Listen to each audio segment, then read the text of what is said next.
we're through the day. We are in August. We looked at the first church. In September, we started the fall and away period, and we continued that in October. Today, I'm going to cover into what we call the Dark Ages. The Dark Ages are called so for a reason.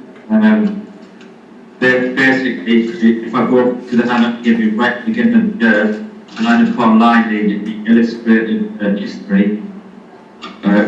When you go to the Dark Ages, really the little headline there is corruption, and the picture of the church was totally broken, and really in the Dark Ages, people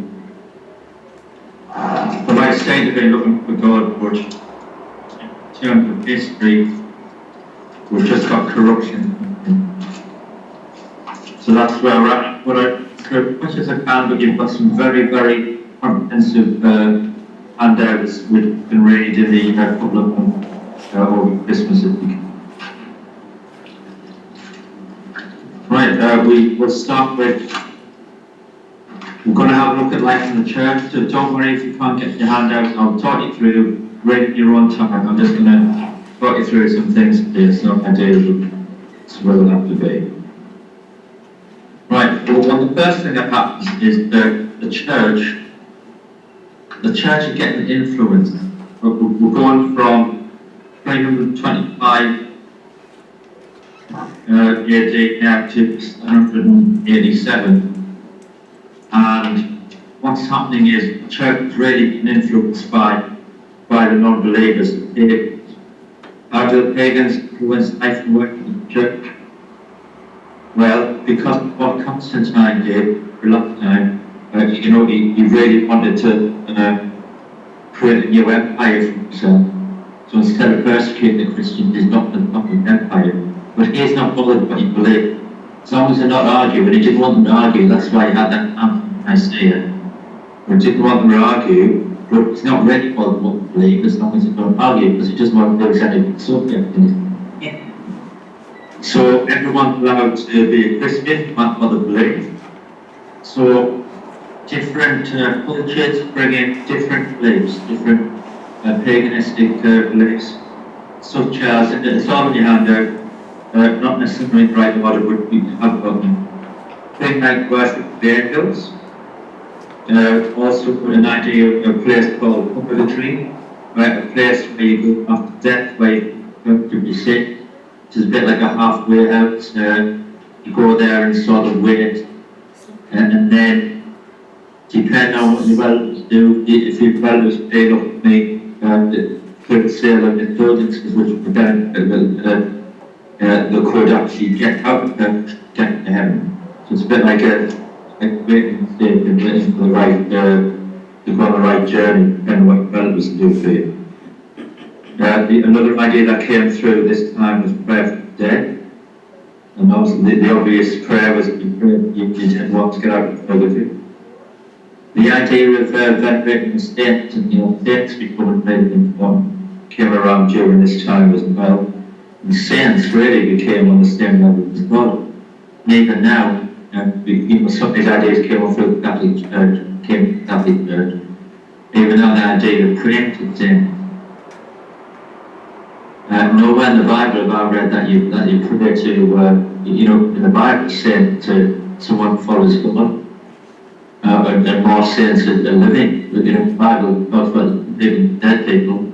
When we'll talk about St. George and St. Andrew and all of that, and Christopher. How many of us had a St. Christopher lot when we were still have one? Yet some people pray to them, Another idea that came through was this idea of a relic, something that belonged to the time of Jesus. And if you build something and didn't put a relic in there, that wasn't good. You could lose position. A relic, if you put this relic in, say you had some relics are really more important than others. That might be, the cup that Jesus drank from. That's got a particular name. It's been in famous movies and that, talking about clothes that Jesus wore, or it might be this belonged to that disciple or that, or, this was a spear that and was supposed to be done. If you could get bits of those, and then they were put in your cathedral or your church, who would cast out demons, who would bring spirit. People went on pilgrimages to Jerusalem and Mount Sinai and basically grabbed things in those places back. Now, all of that came into Christianity. The idea of an image, worshipping an image, idea of pictures of Jesus and being friends with us, Jesus across all of that. And then the other idea of the adoration of Mary. Mary becomes the highest ideal of womanhood. If Jesus was God, then Mary's the mother of God, and it came from that. Then you get what's called the Immaculate Conception idea, and what's in the 1950s, late 1950, the Assumption of Mary, basically believing that Mary is up in heaven and that people pray to her now. Any questions about any of that? Well, I'm reading it and I'm saying, are you saying Roman Catholics are pagans? No, I'm not saying Roman Catholics are pagans. What I'm saying is some pagan practices influenced Roman Catholicism and other denominations as well. Right, because It basically came to Christianity, but you've got to remember at the time that Christianity was pretty big, and it became bigger through Constantine, because basically he wanted everyone to be a Christian, but he wasn't bothered what they believed. right. So it encouraged everyone to merge together, and in that merging, lots of different practices came in. But of course, because that was the Catholic Church at the time, a lot of those practices that came in and get written down and became part of what they believe, or this is, some of them might still be in practice now. Well, they are, because some of the Catholic faith believe, I'm laughing, I know it's not funny, but they believe in purgatory. Right? Well, the whole Catholic Church I'm going to spend a little bit more time on purgatory. I've run a hard on that. Okay, I'm just saying that a lot of the things in it, and you were saying about pagans, and I was just reading it and saying, well, a lot of that's a Christian faith, Catholic faith. That's how I was asking. Yeah, I would never condemn the Catholic Church, but you can see from history how things came into it, Okay. Right, I'm going to whiz through some of the things here. One of the major developments in the social areas of the church this time, I'll split it into 5 here. One was theology. There was major divisions into 3 branches of Christianity that were given. You had a branch going off at Catholicism. You had another branch going off called Orthodoxy, going back to real sort of basic innocence, but very sort of troubled in what they believe. And then we ended up with another branch of Protestantism, where people were protesting and ended up going down another track. So you end up with 3 sort of major divisions of Christianity: Catholicism, called Orthodox Church. Don't worry if you can't find the hand. I'm doing it hundreds this one. So just read through your time. I bet you do just listen and just have a bit again. And then Protestantism. The church structure develops here as well, and you end up with a sort of hierarchical structure with like a minister or a bishop, and all of that type of structure. This stuff to develop that time for like clergy, bishops and people over diocese and all of that. You also end up with the whole idea of monasteries, monks, nuns, and all of that started in this time. And you get a big, like I said, if you get a big blend of paganism and Christianity, because it's been opened up to anyone, lots of different superstitions come in, elements which are definitely non-biblical come in and they become accepted, but basically, join the church, it doesn't matter what you believe, and then you're not getting challenged, just bring your practices in with you so they merge in with what's happening. The other distinction is between East and West. You know, the idea of Constantine sort of merging it, but then over in the East, like the Russian Orthodox and, you know, over that side of the world, that still developed, but differently. That was very Orthodox, very sort of traditional, you know, so this is where we start to get lots of different types of church, lots of different denominations as well. This pagan influence that we're talking about, how does that influence the church? What happens is you end up with different morality, different levels of how people live their lives. You end up with a higher morality and lower morality. So basically, in those terms, everyone expects the clergy, you know, the vicar, the priest, whatever, you know, they expect them to be more moral and holier living than the laity, the people who go to church. Now, I'm not saying you believe that, but can you see where that thinking comes from? But is that biblical? What do you think? I'm sorry I can't see who was there. Obviously, I've only heard Elizabeth's voice up to now, but I know there's more people online. What do you think about this idea? Does the Bible teach that the clergy should be of a higher morality than the people that come to church? No. No? No. It's quite simple, isn't it? Uh-huh.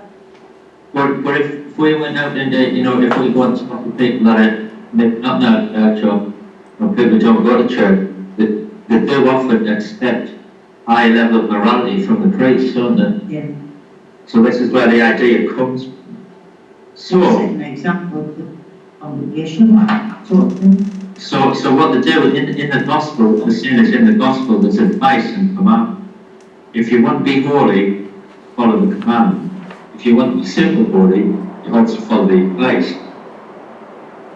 So, high and holy people, clergy, go into voluntary poverty. They go into voluntary celibacy. That's why some of them don't even get married in that. Not biblical, I said. Maybe the odd verse about it. Paul said it was advisable, you know, not to if you burn type thing, but he didn't, you know, with some of the apostles were married men. And voluntary seclusion as well. And this idea of voluntarily being in poverty, voluntary celibacy, voluntary seclusion, led to the idea of monastery. So then you end up with people separating themselves from the work so that they get close to God. But then some might argue that they become so they might have no earthly good. I know there can be people that be, you know, nuns and monks and all that can affect this society.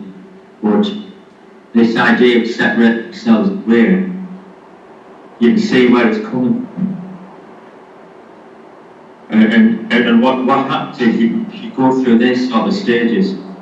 You sort of say, well, we're in the world, but not of it. And then you say, well, the best bit is separate myself from the world. Start, you know, for me not to be tempted, not to be tempted, is to go and live by yourself. So you go off and you live by yourself and you become hermit. And this idea of a hermit is quite a few around this time. There's a few famous ones. Anthony was one. Went to Egypt when he was 20 and he lived in the desert for 86 years. Good way to avoid some temptation, you might say. This idea of a cloister, you know, people living together, you know, monks and priests and nuns and all of that. So a lot get together in that time. Some hermits called dialects. They were people who lived on top of platforms or pillars. You know the big pillars that the buildings up? What they would do was then build a little enclosure on top of a pillar. It's a famous one called Simeon and stuff like. He lived in a 4x4 foot enclosure of 60-foot pillars.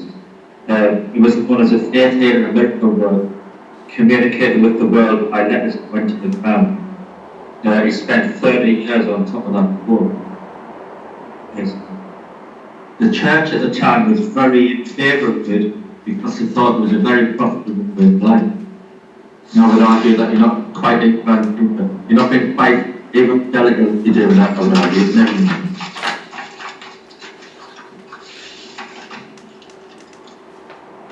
What were the characteristics of the medieval church?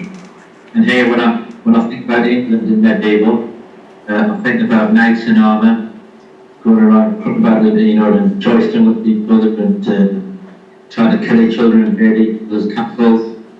Up in Scotland, you've got the tribes as well, and then we end up the English are trying to invade. You get all of that. That's what the medieval sort of thing. What happens in the church at this time? What are the characteristics? Tradition is really important. Then the system of merits are based on salvation, which and you end up with people reasoning about things rather than biblical interpretation. What was the biggest problem to people following the Bible, to say at this time? What was the biggest problem? Really, what was the biggest problem to people being able to follow what the Bible said? Any idea?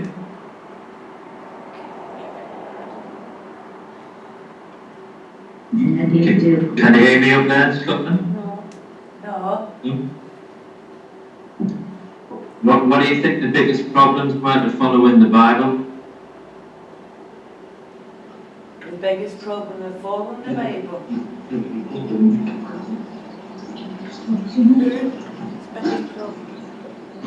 Why weren't people able to follow the Bible the way we do? I'm not trying to catch out here, it's just pretty logical, really. Because a lot of people believed that they didn't really have to do it, because if they went to purgatory, people would pray for them and they would be saved. Maybe. They very much believed the priest and the idea of confession and all that came And in. you had the last rites, especially Catholics, you have the last rites, and if you pray in your last rites, you're saved. Yeah, you've got all that, yeah. You've got all that, definitely. I'll tell you what one of the biggest problems was. And think about it down there. Do you know those monks? What was one of the jobs that monks would do? Pray. Prayer, yeah. What else shall I say? There's a guy down here, St. Vicky. He's famous for this particular thing. Right, Bible. One of the biggest problems was they didn't have Bible, and a lot of people couldn't read. So they rely on priests to pass on the word of God. Now, if you just rely, I'm not saying you can't rely on the priest, but the thing about listening to a preacher is that you can go away, you can get through. Listen to other preachers, you can say the word of God for yourself, you can read it yourself, you can interpret it, thousands of.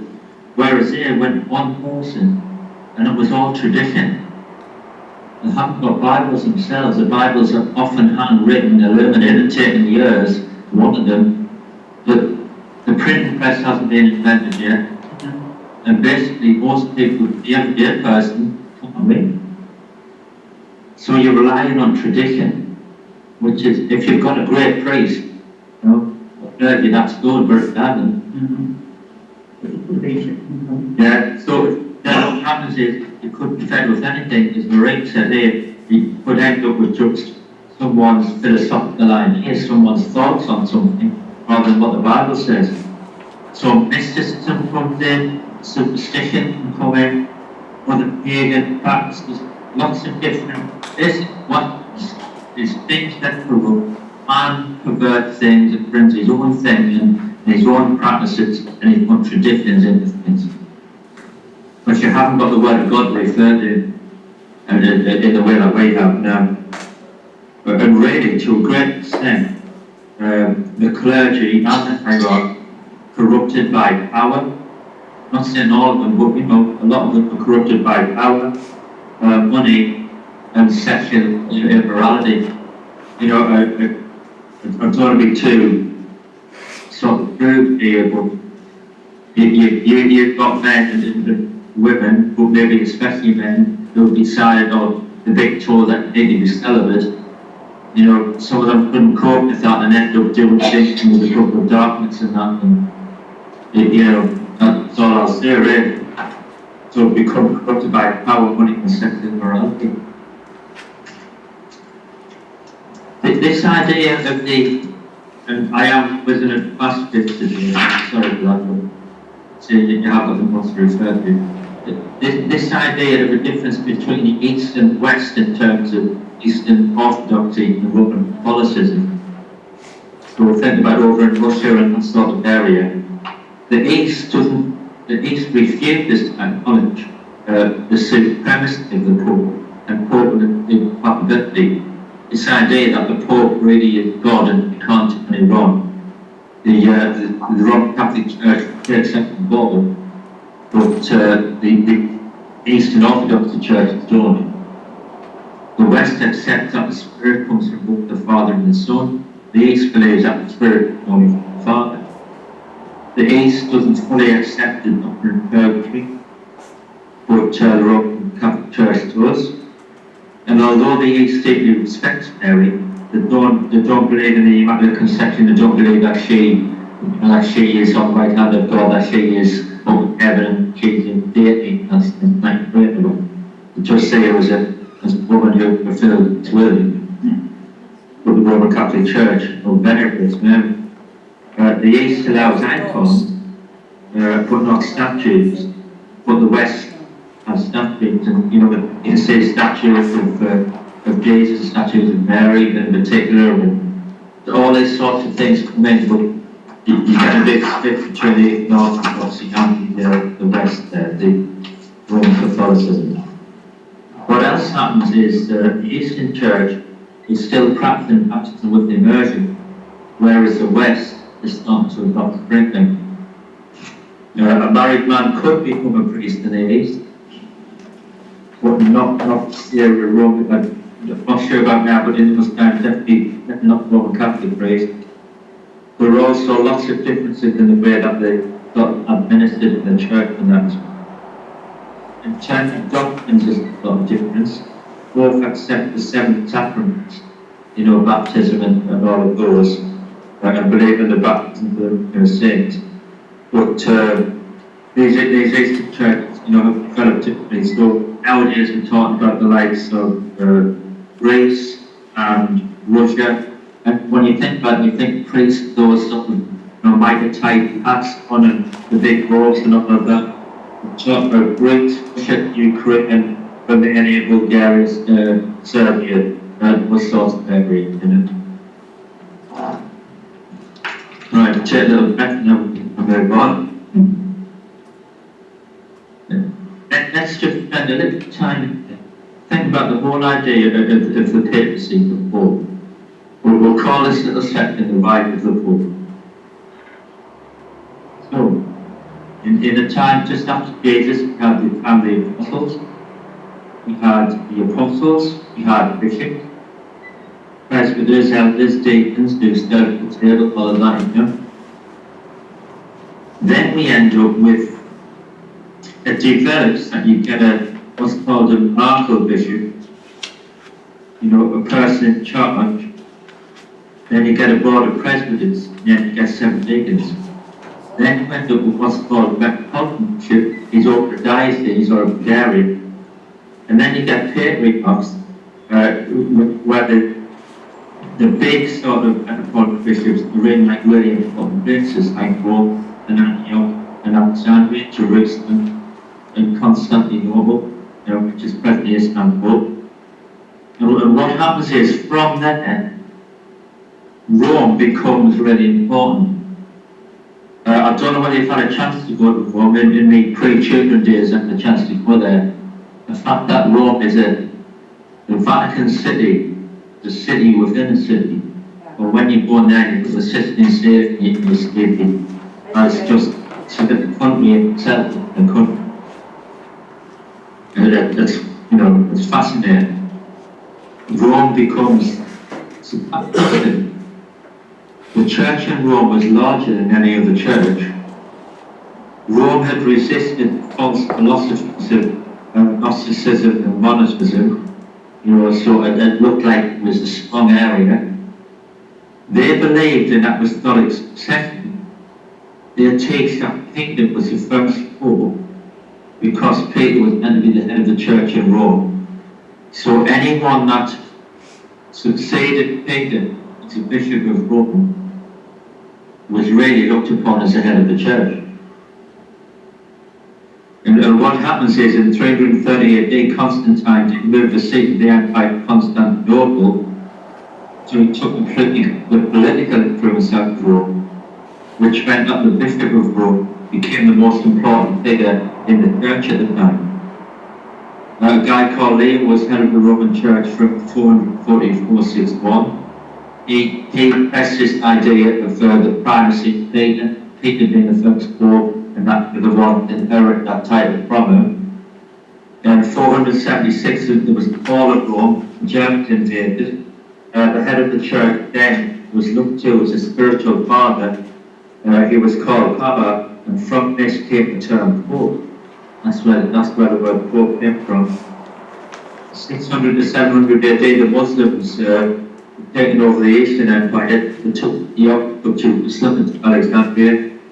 They were standing up for Allah. Rome and Constantinople were the only two big religious centers left. In Constantinople, the bishop was overshadowed by the politics, which led to Rome, the bishop of Rome, being the most powerful bishop of the world.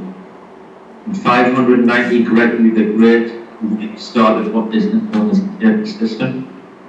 In 1054, there was an official split between Eastern and Western Christianity. In 1433, Constantinople fell to the Turks. Thus, Rome became the undisputed standard for the Roman Catholic Church. Well, that's on one of your handouts somewhere. Right, let's have a look at this idea. I've got a great handout here from a great teacher and preacher, Reverend Lee Stonecake, who was the first speaker quite a few times. And his handout simply says this: was Peter first pope? So, I'm just going to read what he said, but that wouldn't say it. If Peter was the first pope, then that means that the Roman Catholic Church is true, and it's a true church. Because then you've got apostolic succession. That means that Peter had birthed something and then it came from him. Do we believe that Peter was the first pope? No, I've not got it. Have you got it? No. Sorry? You've not got that.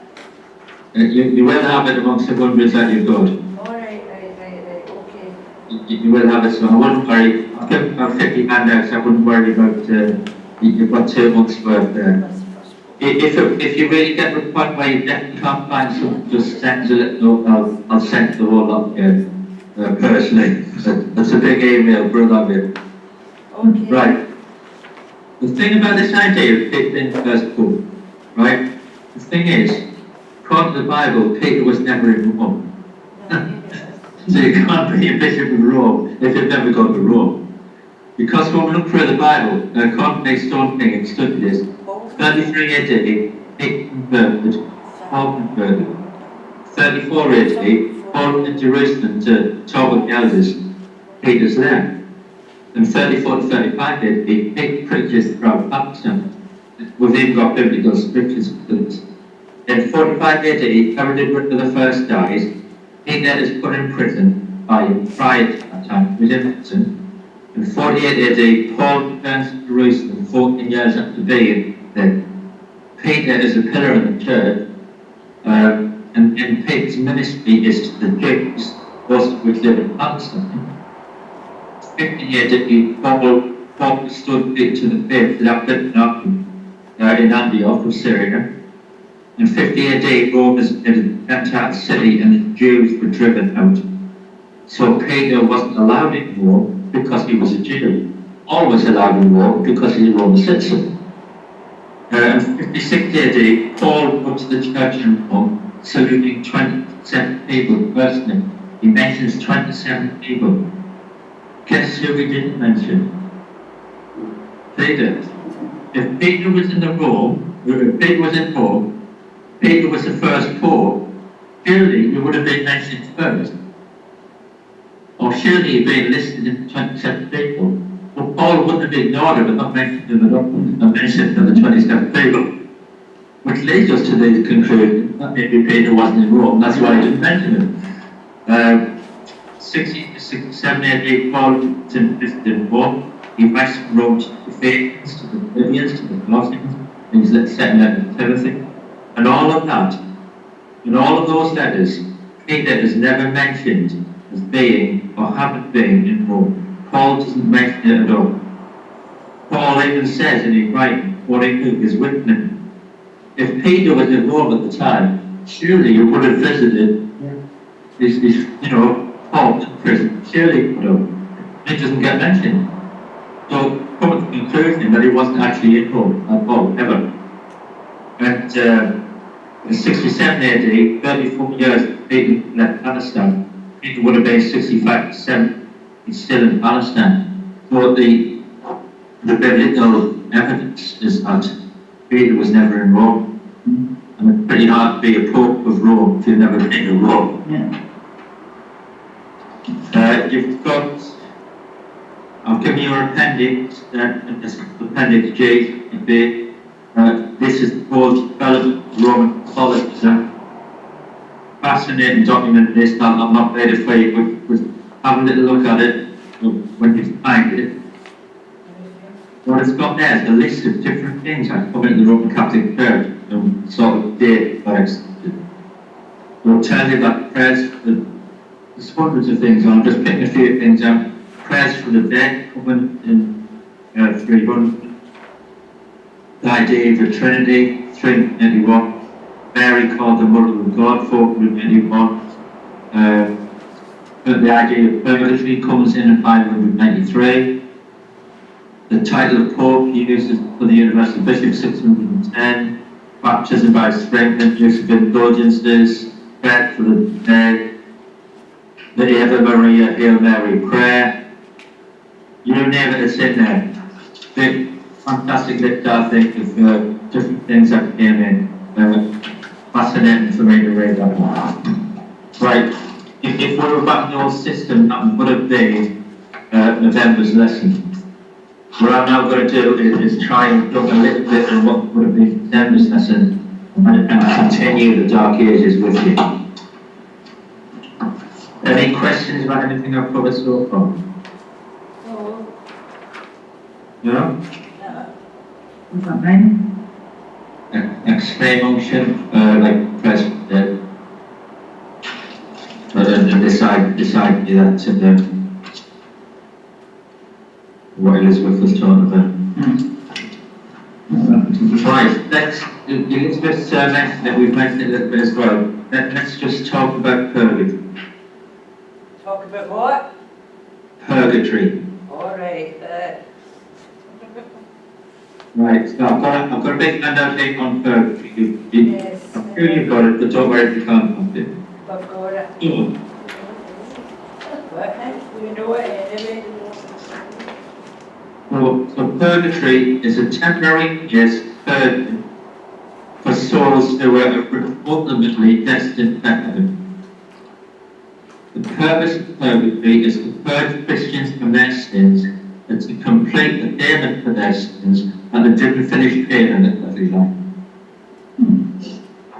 So basically, according to the doctrine of purgatory, there are three destinies of Christians that there are. There is hell, the lake of fire, where pagans will go and Christians will be repented.